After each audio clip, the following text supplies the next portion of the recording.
시청자 여러분 안녕하십니까? 2월 10일 수요일 KTN 뉴스입니다. 트럼프 전 대통령에 대한 탄핵 심리가 어제에 이어 오늘도 계속됐습니다. 탄핵 소추 위원단의 변론은 설득력 있게 진행된 반면 트럼프 전 대통령의 변호인단은 그렇지 못했다는 평가가 나오고 있습니다. 탄핵 심리 첫날과 둘째 날 주요 내용을 정리했습니다. 연방 상원은 9일 트럼프 전 대통령에 대한 탄핵 심리 첫날 일정을 진행했습니다. 심리 일정을 확정하고 이번 탄핵 심리 진행이 헌법에 부합하는지 토론과 표결을 실시했습니다. 탄핵 심리가 위헌이라는 변호인단의 주장 때문입니다.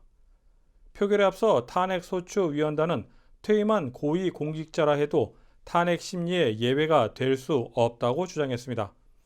이에 대해 트럼프 대통령 변호인단 브루스 캐스턴 변호사는 탄핵 심리의 목적은 직위에서 파면하는 것이라며 트럼프 전 대통령이 4년 임기를 마치고 퇴임했기 때문에 이미 목적이 성취됐다고 반론을 펼쳤습니다. 상원은 토론 이후 실시한 표결에서 찬성 56표, 반대 44표로 가결했습니다. 찬성표가 56표 나온 것에 대해 민주당은 전원, 공화당은 6명이 찬성표를 던졌다는 것을 의미합니다. 공화당의 경우 지난달 26일 탄핵 심리 진행 여부를 결정하는 절차 투표대보다 한 표가 더 이탈된 것입니다. 이로써 탄핵 심리는 예정대로 진행됐으며 오늘 10일부터 본안 심리에 들어갔습니다. 양측이 각각 16시간씩 변론 시간을 배정받았으나 어느 한쪽도 하루에 8시간 이상 연속으로 진술을 이어갈 수는 없습니다.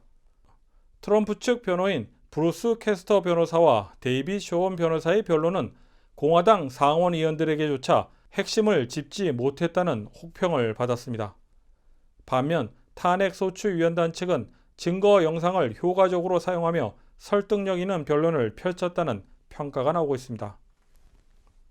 조지아 주 정부가 연소득 8만 달러 이하의 주 공무원들에게 $1,000의 지원금 지급을 예고했습니다. 자세한 내용을 김용성 기자가 보도합니다. 공화당 데이빗 랄스턴 조지아주 하원의장은 주정부 직원들에게 $1,000의 지원금을 지급할 것이라고 밝혔습니다. In our amended FY 2021 budget conference committee report, you will see an additional $59.6 million appropriated to give a one-time $1,000 bonus to state employees who make less than $80,000 a year. 지급 대상자는 5만 7천 명으로 전해졌습니다. 일부 기관은 지급 대상에서 제외될 것으로 전해졌습니다. 브라이언 캠프 주의사가 지원금 지급에 대해서 말했습니다. Our state employees have worked incredibly hard despite a global pandemic. They have been going above and beyond the call of duty to deliver essential services to our most vulnerable, keeping our businesses open, and deliver financial assistance to those who, quite honestly, many days were losing hope. And to those of us here today, we just simply cannot thank you enough. With the $1,000 supplement for state employees who, as the speaker mentioned, make less than $80,000 a year, I believe we are doing our part as state leaders to say thank you for all that you have done. KTN 뉴스 김용성입니다. 오늘 새벽 85번 고속도로 미드타운 인근에서 총격 사건이 발생했습니다. 이로 인해 교통 통행이 4시간 가까이 통제되며 오늘 아침 극심한 교통 정체를 빚었습니다. 애틀랜타 경찰에 따르면 오늘 오전 5시 20분께 미드타운 내 뷰포드 하이웨이 인근 85번 고속도로 선상에서 총격 사건이 발생했습니다. 해당 사고로 남성 한 명이 머리에 총상을 입어 현장에서 숨졌으며 또 다른 한 명은 총상을 입고 병원으로 이송됐습니다. 애틀랜타 경찰은 현장에서 아드리우스 칼드웰을 체포해 살인 혐의를 적용했습니다. 오늘 사건으로 85번 고속도로 남쪽 방면 전 차로가 4시간 가까이 폐쇄됐으며 오전 9시 15분께 통행이 재개됐습니다. 선거혁신 및 연구센터는 지난 대선 이후 조지아 유권자들이 선거에 대한 신뢰도가 하락했다는 보고서를 발표했습니다. 신뢰도는 어느 정당을 지지하느냐에 따라 차이를 나타냈습니다. 김용성 기자입니다. 지난 대선에서는 선거의 신뢰도를 훼손하려는 시도가 매우 빈번하게 일어났습니다. 선거혁신및연구센터는 대선 전과 후에 진행한 설문조사를 통해 대선 이후에 조지아주 유권자의 선거 신뢰도가 소폭 하락했다고 밝혔습니다.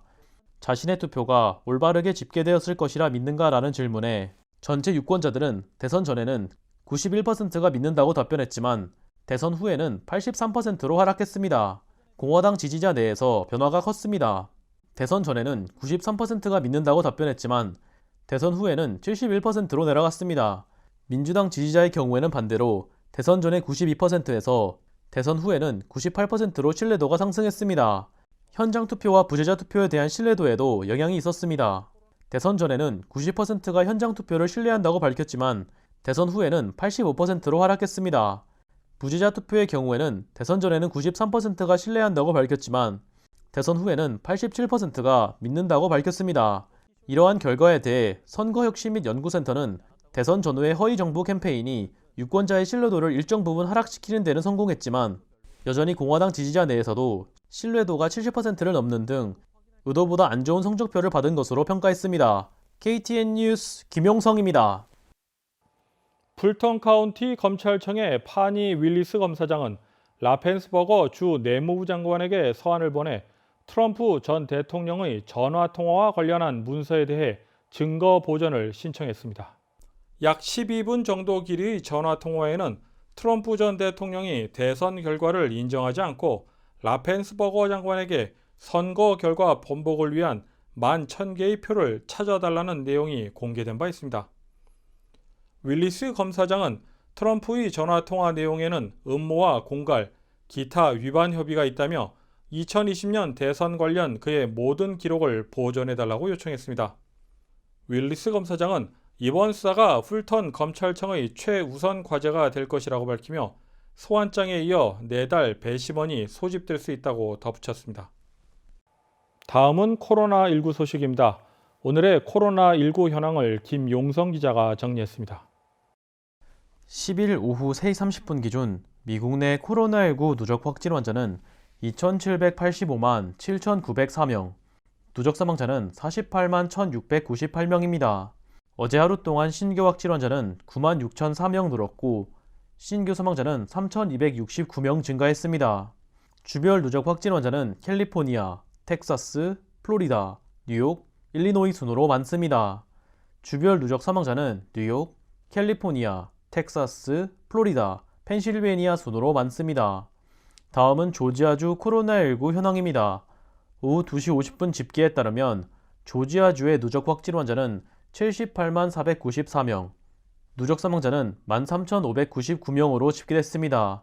신규 확진 환자는 2,481명 증가했고 신규 사망자는 121명 증가했습니다. 항원검사 양성 판정자는 누적 17만 412명, 신규 1,180명입니다. 다음은 카운티별 집계입니다. 귀넷 카운티 누적 확진 환자 7만 6,883명, 누적 사망자는 781명입니다. 9일에서 10일 사이에 신규 확진 환자는 284명 늘었고 신규 사망자는 1명 늘었습니다. 풀턴 카운티 누적 확진 환자 7만 860명, 누적 사망자는 959명입니다. 신규 확진 환자는 156명 늘었고 신규 사망자는 5명 늘었습니다. 캅 카운티 누적 확진 환자 52,798명, 누적 사망자는 754명입니다.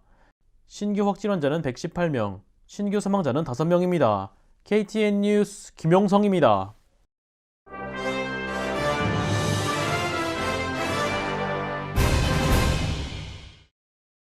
바이든 대통령은 쿠데타를 일으킨 미얀마 군부 지도자를 즉시 제재하도록 하는 행정명령에 서명했습니다. 군부 지도자들에 대한 직접 제재뿐 아니라 지원 중단과 수출입 제한 등의 제재도 도입될 것으로 보입니다. 바이든 대통령은 미얀마 군부에게 권력을 포기하라고 요구하는 한편 아웅산 수치 국가고문 등의 석방을 요구했습니다.